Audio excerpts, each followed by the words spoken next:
Wakil Wali Kota Palembang Fitriyanti Agustinda bersama dengan jajarannya melakukan peninjauan kesiapan sekolah dalam rangka pelaksanaan kegiatan belajar mengajar atau KBM tatap muka di tengah pandemi COVID-19 di SMP Negeri 1 Palembang. Di sela peninjauannya, Wakil Wali Kota Palembang Fitriyanti Agustinda menjelaskan, peninjauan ini dimaksudkan untuk mengetahui kesiapan protokol kesehatan sekolah yang dibawa lingkup pemerintah Kota Palembang dalam KBM tatap muka di tengah pandemi COVID-19. Mengingat KBM tatap muka akan dilakukan jika Palembang sudah berstatus zona kuning atau zona hijau.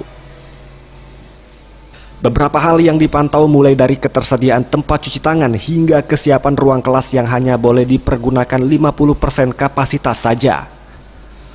Untuk saat ini 100% sekolah di Palembang sudah siap dalam KBM tatap muka dan tinggal menunggu membaiknya status Kota Palembang.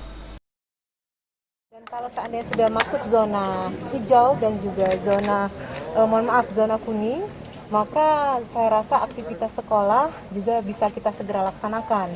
Nah, kehadiran saya di SMP Negeri 1 ini adalah untuk memastikan sekolah-sekolah yang menjadi lingkup tanggung jawab pemerintah Kota Palembang, baik itu SD maupun SMP, sudah harus betul-betul menerapkan protokol kesehatan.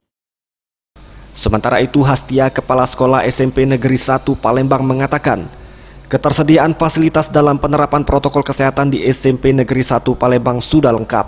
Bahkan ketersediaan masker juga sudah diantisipasi dan tinggal kerjasama wali murid untuk bekerja sama dalam mendampingi peserta didik untuk berangkat dan pulang sekolah.